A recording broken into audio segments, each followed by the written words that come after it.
Macmillan Audio presents The ISIS Apocalypse, the history, strategy, and doomsday vision of the Islamic State by William McCants. Read for you by Stephen McLaughlin.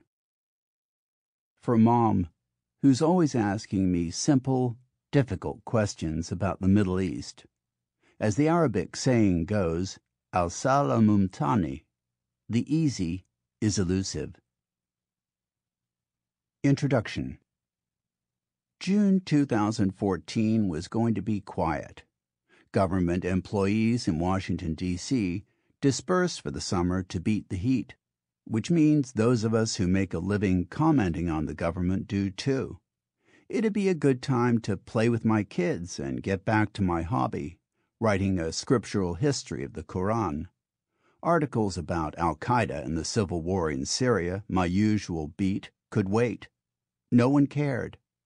They cared a few days later when the so-called Islamic State group marched across Iraq and conquered its second-largest city, Mosul. Mass executions, enslaved women, and crucifixions soon followed, parading across cable news and Twitter. The danse macabre hasn't stopped since. Black flags rose, and government buildings were painted the same somber shade. The Islamic State's leaders proclaimed the establishment of God's kingdom on earth, called the Caliphate. Prophecy was fulfilled, they said, and Judgment Day approached. The new Caliphate was expansive and flush with weapons and cash, reportedly in the billions. At its head was the self-styled Caliph Ibrahim al-Baghdadi, an Iraqi religious scholar who took up arms after the United States invaded Iraq in 2003. Councils and governors advised the caliph, whose provinces stretched from Mosul to the outskirts of Aleppo in Syria, the distance from Washington, D.C. to Cleveland, Ohio. Baghdadi's followers inside the caliphate numbered in the tens of thousands. Thousands more applauded him in Europe and the Middle East. The group threatened to topple American allies in the Middle East, destabilize world energy markets, foment revolution abroad, and launch attacks against Europe and the United States. Questions flew. How had the Islamic State conquered so much land? Why was it so brutal? Why would such a murderous group claim to do God's bidding and fulfill prophecy? Did it really have anything to do with Islam, the world's second-largest religion? And what threat did it pose to the international community? Readers who want more than soundbite answers to these questions face a daunting challenge. Much of the Islamic State's propaganda is in Arabic and cloaked in medieval theological language that confuses Arab-speaking Muslims, much less English-speaking non-Muslims. The Islamic State's bureaucracy is layered in secrecy, and few details have emerged about its inner workings. But like any bureaucracy, the Islamic State leaves a paper trail of emails and couriered messages. Some of them have been leaked by dissenters who post private Islamic State memoranda on password-protected discussion forums. Other memos were released by the U.S. government, which captured them during raids. Followers and critics of the Islamic State have taken and posted pictures of its fatwas that were never meant to circulate online. Making sense of it all would require a guide proficient in Islamic theology and history, modern jihadism, clandestine bureaucracies, and Arabic. That's what I am, and I am going to take you on a tour of the Islamic State. We will explore its origins, meet its leaders, boo its fans, and cheer its detractors. You will read its propaganda, study its strategies, eavesdrop on its internal debates, and follow its tweets. Along the way, I will explain its obscure allusions to Islamic history and theology so you can understand the ways the Islamic State uses and abuses Islam. You will be able to appreciate how the Islamic State thinks of itself, how its self-understanding has affected its political fortunes, and what will happen if those fortunes change again. Like most of what the Islamic State does, its extreme brutality defies the conventional jihadist playbook. We're used to thinking of al-Qaeda's former leader Osama bin Laden as the baddest of the bad, but the Islamic State is worse. Bin Laden tamped down messianic fervor and sought popular Muslim support. The caliphate was a distant dream. In contrast, the Islamic State's members fight and govern by their own version of Machiavelli's dictum, "It is far safer to be feared than loved." They stir messianic fervor rather than suppress it. They want God's kingdom now rather than later. This is not bin Laden's jihad. In what follows, I will tell you why the Islamic State's jihad is different, and why that difference matters. 1. Raising the Black Flag. On a mild August morning in 2014, a passerby noticed a black flag hanging outside a run-down duplex in suburban New Jersey. He could not make out the flag's black and white Arabic, but he recognized the design from the news. All summer, American televisions and computer screens had been filled with reports of horrific acts committed by a renegade al-Qaeda group in Syria and Iraq, accompanied by foreboding images of masked jihadists waving the flag. From Morocco to Mindanao, jihadists were fighting under the banner to realize their dark vision of God's rule on earth. Alarmed, a passerby sent a picture of the house and its flag to his friend Mark Leibowitz, a former Israeli paratrooper working as an investment manager in New Jersey, who promptly tweeted the picture and the address with the caption, "Scary." The prospect of a jihadist proudly displaying his colors in America guaranteed the tweet went viral. Leibowitz also informed Homeland Security. When the police arrived, the flag's owner, Mark Dunaway, had no idea anyone had tweeted a picture of it. Dunaway had converted to Islam a decade ago, he explained, and flew the flag to mark Muslim holidays. "Every Muslim uses that black flag," he said. "You'll find it in any mosque in the world. I am an American citizen, and I love my country, but I am also a Muslim, and I use that flag to say I'm a Muslim."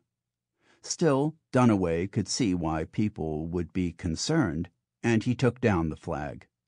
"I understand now that people turn on CNN and see the flag associated with jihad, but that's not the intention of that flag at all. It says there is only one God, Allah, and the Prophet Muhammad is his messenger. It's not meant to be a symbol of hate. Islam is all about unity and peace. I'm not a part of any group like that, and I'm not anti-American. I love my country, but I am a Muslim."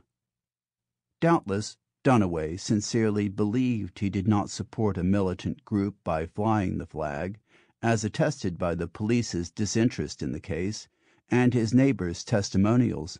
Dunaway, like many Muslims and even Middle East experts, did not know the flag was designed by an al-Qaeda offshoot, the Islamic State, after it proclaimed its statehood in 2006. It certainly wasn't in every mosque in the world, as Dunaway thought. He and others were confused because the Islamic State had used terror and Twitter to advertise its brand and Islamic tradition to obscure its meaning.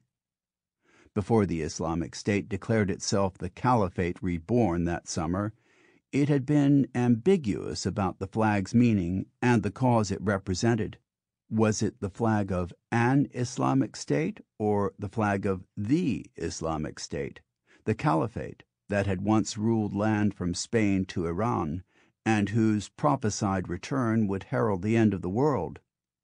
The Islamic State encouraged the second interpretation, but let the global community of jihadists read into the flag and the state what they would. And read into them they did, with many taking up the flag and promoting the Islamic State as the fulfillment of prophecy long before it declared itself as such. The Islamic State's cause proved so compelling among jihadists that in 2014 the organization supplanted its former master, al-Qaeda, to lead the global jihadist movement. The spread of the flag, then, traces the spread of an idea and chronicles a major changing of the guard in the global jihadist movement over the past 9 years. It also represents a revolution in how jihadists think about acquiring power and holding on to it. Although it took nearly a decade to play itself out, the Islamic State was destined to fall out with al-Qaeda from the start. Al-Qaeda leader Osama bin Laden and his deputy, Ayman al-Zawahiri, wanted to build popular Muslim support before declaring the caliphate. The Islamic State wanted to impose a caliphate regardless of what the masses thought. The dispute that divided parent from child was there from the Islamic State's conception. Problem child. In 1999, a hot-headed Jordanian street-tough-turned-jihadist Abu Musab al-Zarqawi arrived in Kandahar, Afghanistan, seeking an audience with al-Qaeda's leaders. The young Zarqawi wanted to foment revolution in the Fertile Crescent, the land stretching from the eastern Mediterranean through Iraq. Zarqawi had been to Afghanistan before, just after the defeat of the Soviets in 1989. Too late to fight in the war, he soon returned to Jordan, where he failed as a terrorist and spent time behind bars for his effort. Now out of prison, Zarqawi had come back to Afghanistan to gather money and recruits for his cause. Al-Qaeda's man in Kandahar, Saif al-Adl, did not contact Zarqawi immediately. A former Special Forces colonel in the Egyptian military, Saif had learned to watch and wait. He had Zarqawi followed. Saif's spy reported that Zarqawi frequently argued with other jihadists because of his extreme views on who should count as a good Muslim. Zarqawi especially disliked the Shia, one of the two major sects in Islam. Zarqawi, a Sunni, disagreed with the Shi'i doctrine that Muhammad's son-in-law and some of his male descendants were infallible and the only legitimate political and religious leaders of the early Muslim community. He also believed the modern Shi'i state of Iran colluded with the West to oppress Sunnis. When Saif finally met Zarqawi, he found him a man of few words who sincerely wanted to bring Sunni Islam back to the reality of human life. But Zarqawi did not have a lot of specific ideas for how to do it. Saif relayed his impressions of Zarqawi to his bosses in al-Qaeda. Al-Qaeda's leader, bin Laden, was the son of a wealthy Saudi building contractor, and his deputy, Ayman al-Zawahiri, was a surgeon who had run an Egyptian terror group before merging part of it with al-Qaeda.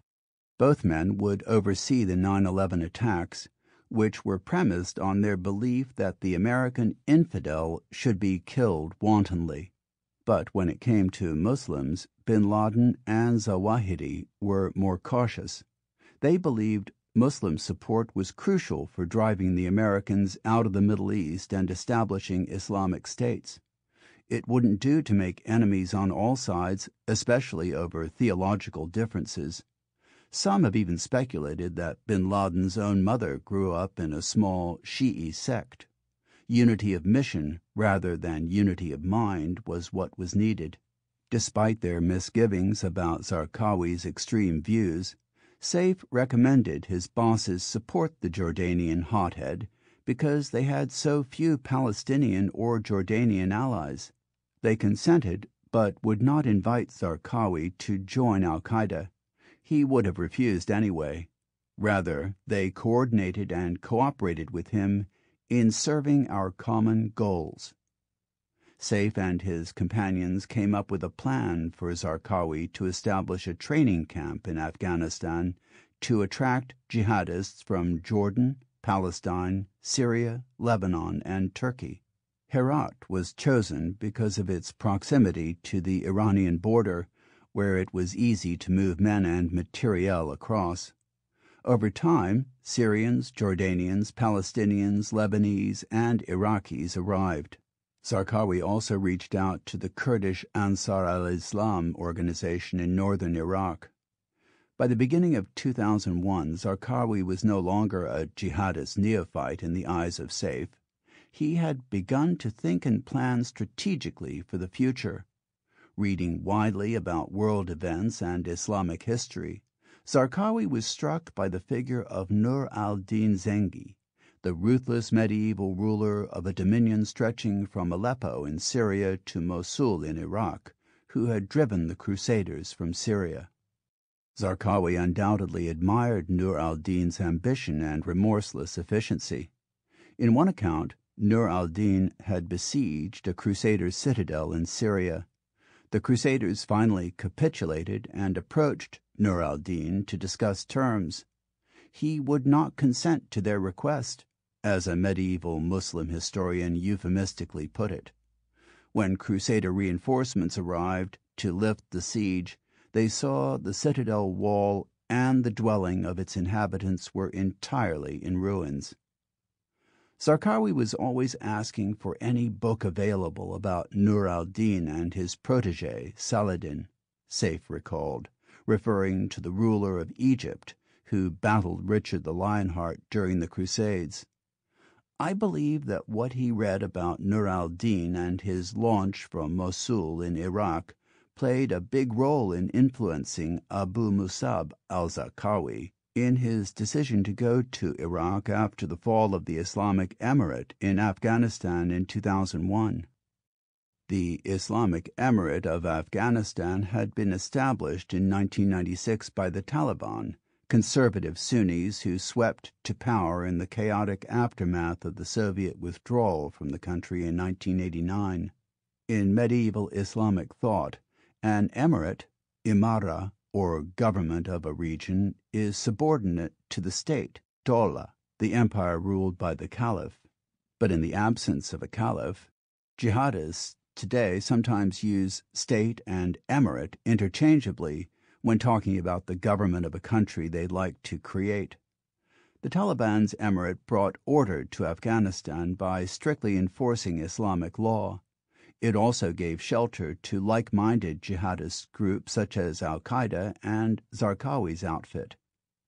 After the fall of the Taliban, Zarqawi and Saif fled Afghanistan for Iran. There they discussed where Zarqawi would go next. After long study and deliberation, Saif later wrote, Zarqawi's group decided to relocate to Iraq, where their appearance and dialect would help them blend in. Zarqawi and Saif anticipated that the Americans would invade Iraq sooner or later to overthrow the regime. It was necessary for us to play a major role in the confrontation and resistance, Saif recalled. This is our historical opportunity to establish the State of Islam, which would play the greatest role in lifting injustice and bringing truth to this world by God's permission. I was in agreement with Brother Abu Musab al-Zarqawi in this analysis. For Saif, and presumably for Zarqawi, the State of Islam was the Caliphate itself. Saif used to believe that the Islamic State of the Caliphate would develop from the Taliban's Islamic Emirate in Afghanistan, but the American invasion in 2001 had ended that dream. Iraq was a second chance. In 2002 and early 2003, Zarqawi set about building his clandestine network in Iraq. When the Americans invaded in March 2003, Zarqawi's cells in Baghdad were ready to greet them. Zarqawi himself arrived in June. By the end of August, his new group, Monotheism and Jihad, had bombed the Jordanian embassy and the United Nations headquarters in Baghdad, as well as the mosque of Imam Ali, one of the holiest shrines in Shi'i Islam. The subsequent departure of the UN mission and rising fury of Iraq's majority Shia signaled the beginning of a bloody sectarian civil war. Zarqawi's group had not pulled off the attack alone. It had help from former security officers in Saddam Hussein's government, casualties of the Bush administration's purge of Saddam party loyalists. They, like other disenfranchised Arab Sunnis, feared the rise of the country's Shi'i population who had lived under the yoke of Saddam and minority Sunni rule for decades. There was a reckoning coming, and Sunni jihadists and nationalists were willing to put aside their ideological differences for the time being to unite against a common foe, the Americans and the majority Shia who stood to benefit from the occupation. Zarqawi's hatred of the Shia was all-consuming. To his mind, the Shia were not just fifth columnists selling out the Sunnis to the Americans. They were servants of the Antichrist, who will appear at the end of time to fight against the Muslims. The Americans served the same master. Zarqawi's hatred of the Shia made him lose sight of his long-term political goals.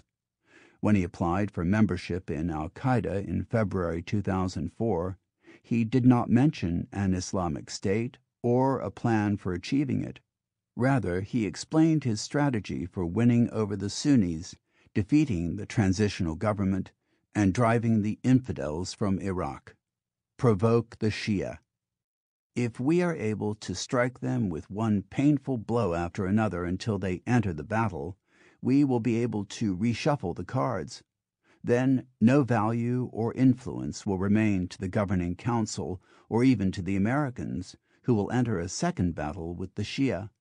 This is what we want, and whether they like it or not, many Sunni areas will stand with the Mujahideen. Mujahideen, or those who fight in a jihad, is how jihadists refer to themselves.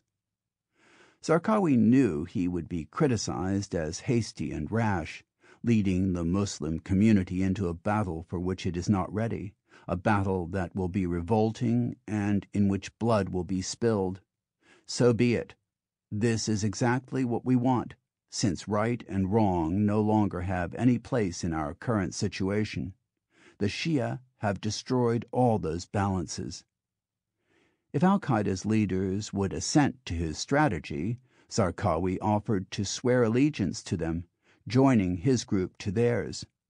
If you agree with us on it, if you adopt it as a program and path, and if you are convinced of the idea of fighting the sects of apostasy, we will be your readied soldiers, working under your banner, complying with your orders, and indeed swearing fealty to you publicly and in the news media, vexing the infidels and gladdening those who preach the oneness of God. Al-Qaeda's leaders were wary. Bin Laden and Zawahiri wanted to compel the U.S. military to leave the Middle East and to stop supporting local autocrats. Their strategy was to attack the Americans and stir Muslim resentment against them. Building popular Muslim support for their cause was vital. The caliphate could not be established without it. In contrast, Zarqawi wanted to first overthrow local autocrats and eliminate the traitorous Shia, whom he believed were collaborating with the Americans to subjugate the Sunnis. His strategy was to ignite a sectarian civil war. Popular support mattered far less to Zarqawi than it did to Bin Laden and Zawahiri. He could will a caliphate into being regardless of what its subjects might say. Despite their reservations, Bin Laden and Zawahiri accepted Zarqawi's oath of allegiance, joining his monotheism and jihad group to their own in October 2004. Al-Qaeda had just mounted a disastrous terror campaign in Saudi Arabia and was desperate for a role in the growing Sunni insurgency in Iraq. Zarqawi may have wanted to tap into al-Qaeda's network of private Gulf funders, operational expertise, and recruitment apparatus. Thus, al-Qaeda in Iraq was born. Zarqawi was elated. Our noble brothers in al-Qaeda understand the strategy of the monotheism and jihad group in the land of the two rivers, the land of the caliphs, he declared in his pledge to al-Qaeda's leaders. and their hearts are overjoyed by its method there. Perhaps, wrote Zarqawi, the group would establish the caliphate according to the prophetic method. As we will see later, Zarqawi was alluding to an Islamic prophecy of the caliphate's return shortly before the end of days. Although bin Laden and Zawahiri shared Zarqawi's desire to reestablish the caliphate, they advised him to proceed slowly and build popular support. In July 2005, Zawahiri wrote Zarqawi urging him to establish an Islamic emirate only after the jihadists had expelled the United States from Iraq. The jihadists were then to develop and consolidate the emirate as far as they could inside the Sunni areas of Iraq until it reached the level of the caliphate. The mission of the jihadists thereafter was to protect the caliphate's domain and expand its borders until the Day of Judgment. Despite encouraging Zarqawi to establish an emirate after the American withdrawal, Zawahiri warned him not to attempt it before securing the support of the Sunni masses. Al-Qaeda's two short-term goals of removing the Americans and establishing an Islamic emirate or caliphate in Iraq both required popular support from the Muslim masses in Iraq and the surrounding countries. In the absence of this popular support, Zawahiri predicted, the Islamic Mujahid movement would be crushed in the shadows. Zawahiri counseled Zarqawi to overlook the heresies of Sunni religious scholars whose support al-Qaeda needed and to cooperate with Sunni community leaders. Zarqawi should also stop broadcasting hostage beheadings.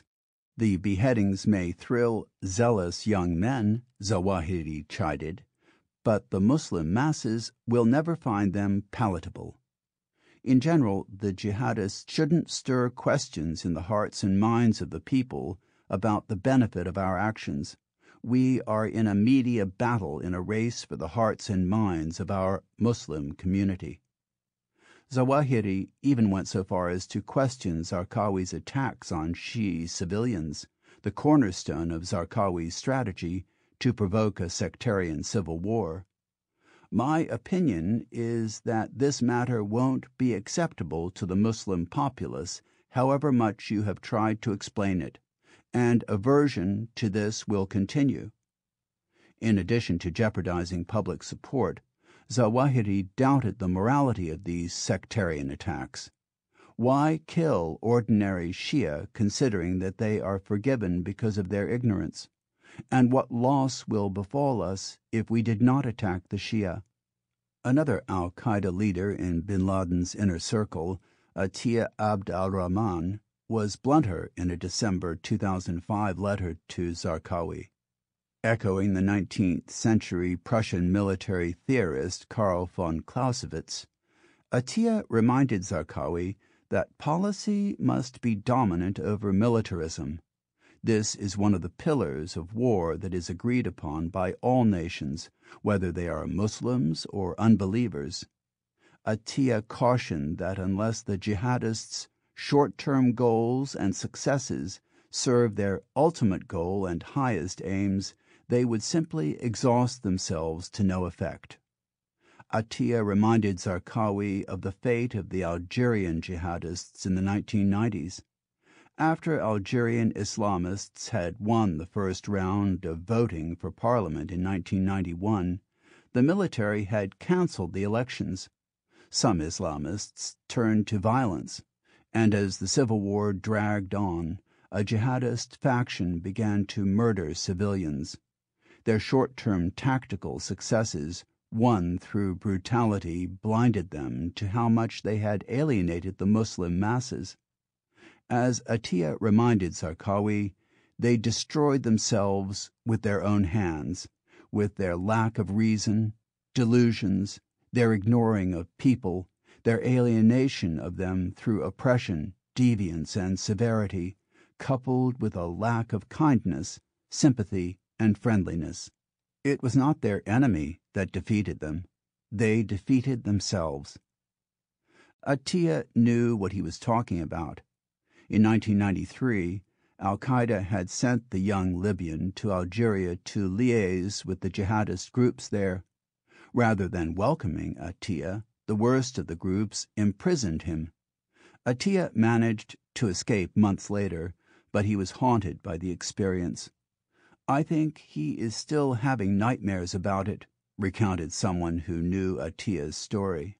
Like Zawahiri, Atiyah reminded Zarqawi of the long-term objective he was fighting for, the establishment of the caliphate. "My brother," Atiyah wrote, "what use is it for us to delight in some operations and successful strikes when the immediate repercussion is a defeat for us of our call, and a loss of the justice of our cause and its logic in the minds of the masses who make up the people of the Muslim nation? You need all of these people," Atiyah observed, "if you want to destroy a power and a state and erect on its rubble the state of Islam." "What am I commanding you to do?" Atiyah asked rhetorically. "Remedy the deficiency." Atiyah detailed what he and other al-Qaeda leaders expected of Zarqawi. He should make no major strategic decisions without first consulting bin Laden and Zawahiri. And he was to win over and work with influential Sunnis in Iraq, even the heterodox. Stop killing them, no matter what. Atiyah also counseled Zarqawi to stop insisting Sunni rebels join his organization and leave other jihadist groups. "Whether they come into the organization with us or not, they are our brothers." Zarqawi initially agreed with Zawahiri and Atiyah that expelling the Americans was the priority. "First, we will expel the enemy," he explained in an interview. "Then we will establish the State of Islam. After that, the jihadists would embark on conquest of Muslim lands to reclaim them, and then set their sights on the infidels." But by April 2006, Zarqawi had changed his mind. When he announced a consultative council composed of several jihadist groups, including al-Qaeda, he described it as the nucleus for establishing an Islamic state. That state, he proclaimed, would be established in 3 months. After the United States killed Zarqawi on June 7, 2006, al-Qaeda in Iraq carried out its leader's dying wish. Rather than wait to establish the Islamic State until after the Americans withdrew and the Sunni masses backed the project as bin Laden and Zawahiri wanted, the Islamic State was proclaimed on October 15, 2006. As we will see in the following chapter, the timing of the Islamic State's announcement was based on an apocalyptic schedule.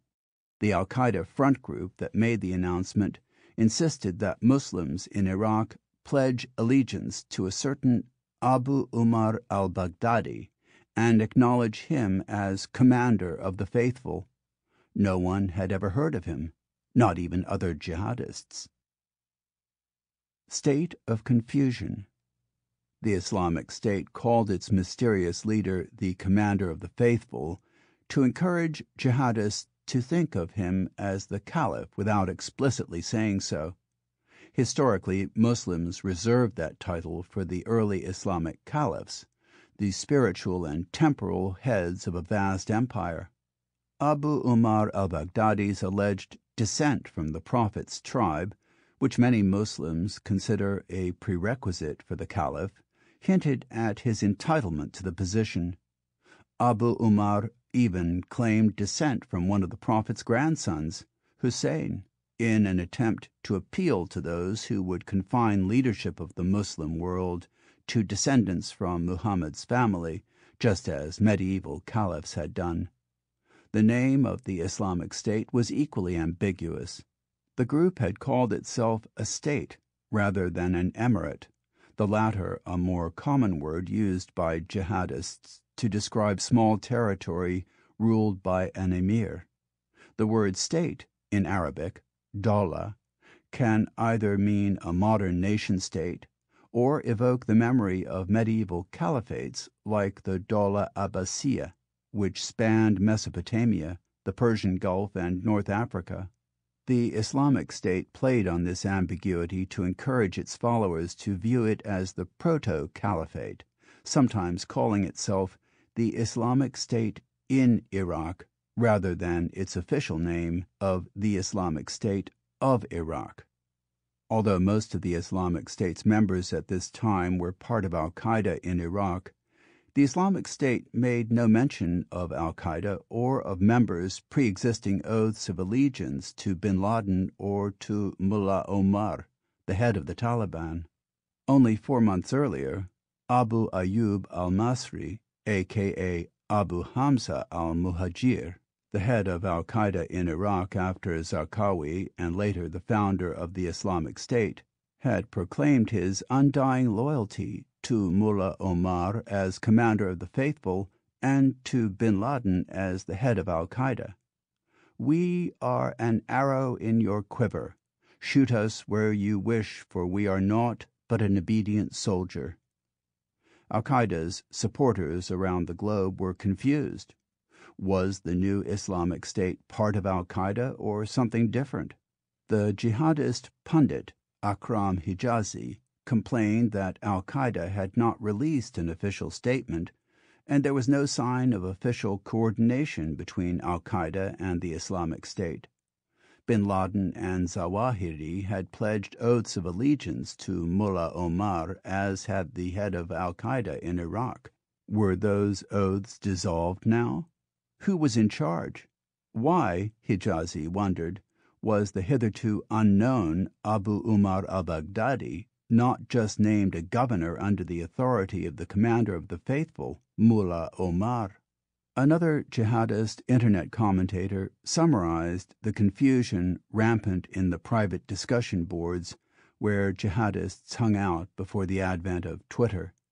How can we pledge allegiance to Abu Umar al-Baghdadi when we may have pledged allegiance to Mullah Omar? What do we do with the Pledge of Allegiance to Sheikh Osama if we want to pledge allegiance to Sheikh Abu Umar? The truth was that bin Laden and Zawahiri had been caught by surprise. The decision to announce the state was taken without consulting the leadership of al-Qaeda. American al-Qaeda spokesman Adam Gaddan confided in a private letter. As he saw it, the unauthorized announcement caused splits in the ranks of the Mujahids and their supporters inside and outside Iraq. Zawahiri would later recall that the general command of al-Qaeda and its emir Sheikh Osama bin Laden, God bless him, were not asked for permission, consulted, or even warned just prior to the announcement of the establishment of the Islamic State of Iraq. Behind the scenes, the Islamic State sought to heal its rift with bin Laden and Zawahiri. The former head of al-Qaeda in Iraq and the actual leader of the new Islamic State, Abu Ayyub al-Masri, assured his bosses that the commander of the faithful, Abu Umar al-Baghdadi, had pledged an oath of allegiance to bin Laden in front of the jihadist brothers in Iraq. They did not announce it publicly due to some political considerations that they saw in Iraq at that time. Masri was attempting to preserve the Islamic State's ties to al-Qaeda while encouraging the public to think of it as a separate entity.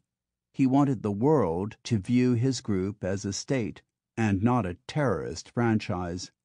Ambiguity, again, was critical to the Islamic State's early propaganda. Masri used the same strategy in his public statements. A month after the Islamic State's founding, Masri hailed it as an important step in the program of the Islamic Caliphate. In the same statement, Masri pledged his allegiance to the shadowy commander of the faithful, Abu Umar al-Baghdadi, announced the dissolution of al-Qaeda, and reassigned all its fighters to the Islamic State of Iraq. All of them have pledged allegiance unto death in the path of God, Masri assured the commander of the faithful. You will only find us listening to what you say and obeying what you command. In the 5 succeeding months, Abu Umar al-Baghdadi and the Islamic State hammered home the same point. Al-Qaeda in Iraq was no more. Al-Qaeda is but one of the groups in the Islamic State, Abu Umar declared in December 2006.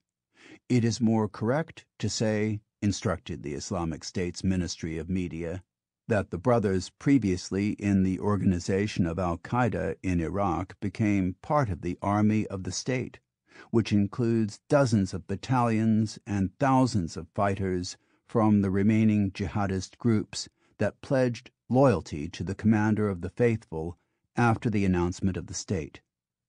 On April 19, 2007, an Islamic State spokesman announced that Masri was now the Minister of War in the state's first cabinet. Al-Qaeda's leaders were not only angered that the Islamic State had challenged bin Laden's authority by not seeking his approval, they were also convinced the Islamic State had declared itself too soon. In the spring of 2007, a senior Al-Qaeda leader, Abu al-Walid al-Ansari, asked a string of pointed questions of the group. Why had the state been declared now rather than later? Had its appointment of the commander of the faithful followed Islamic rules? Why had the Islamic State announced that anyone who opposed it was a sinner? Ansari reminded the Islamic State that it needed the broad support of the people it wished to govern and the consent of their leaders if it was going to survive. By declaring itself prematurely, the Islamic State had taken on the burdens of governing and invited foreign intervention, both of which could prove lethal to the nascent enterprise. Other jihadists were even more pointed in their criticisms. The Kuwaiti scholar Hamid al-Ali argued that an authentic Islamic State should be able to impose its authority over those it governs.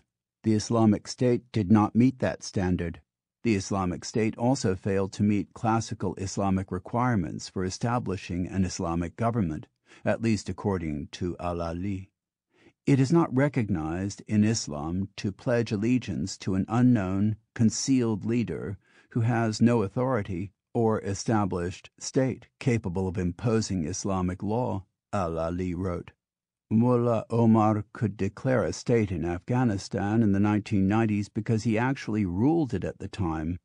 Abu Umar Baghdadi ruled nothing, declaring a state in Iraq under false pretenses, al-Ali charged, had divided the jihadist movement in Iraq, which should be united under the banner of jihad rather than the banner of a single group.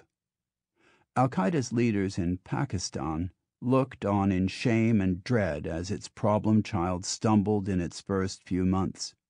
Atiyah Abd al-Rahman, bin Laden's chief of staff who had sent the 2005 letter upbraiding Zarqawi, shared his worry with a confidant about the brothers making political gaffes.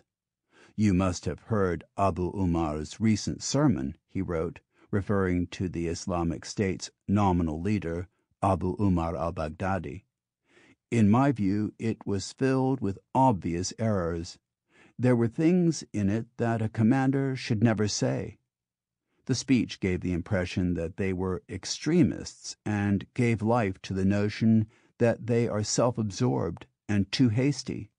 Atiyah worried that if they continue in this way, they will become corrupt and lose the people, allowing the enemy to turn the populace against them.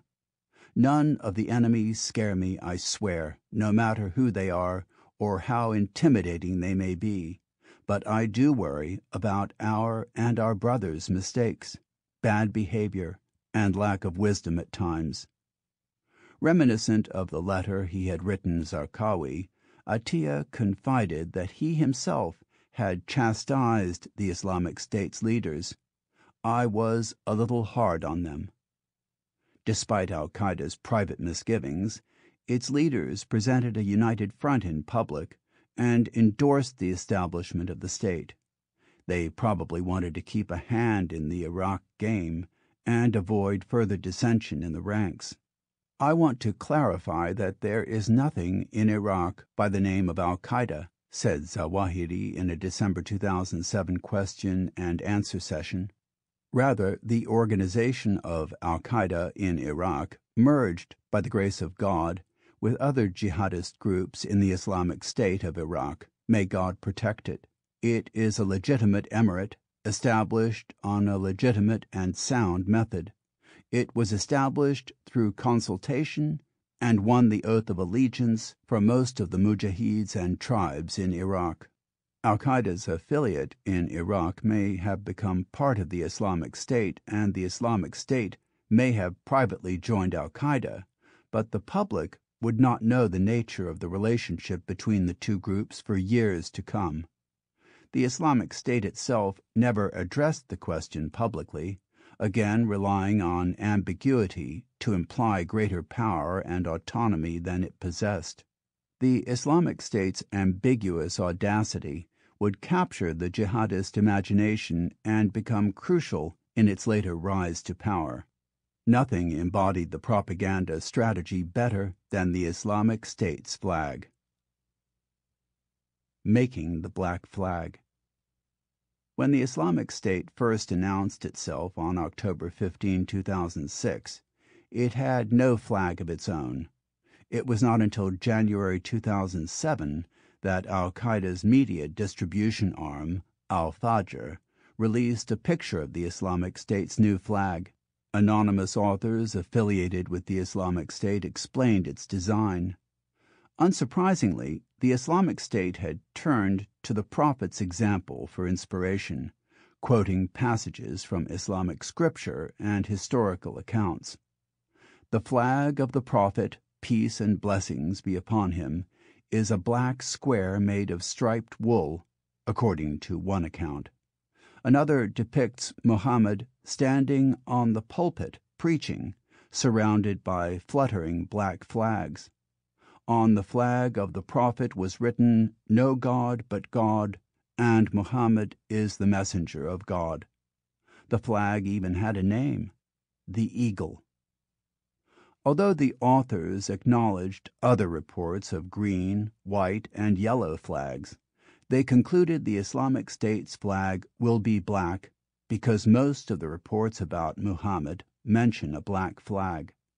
The commander of the faithful, Abu Umar al-Baghdadi, issued his decree, informed by knowledgeable people that the flag of the Islamic State is black. The authors were equally confident when explaining the banner's text, which is the Muslim profession of faith.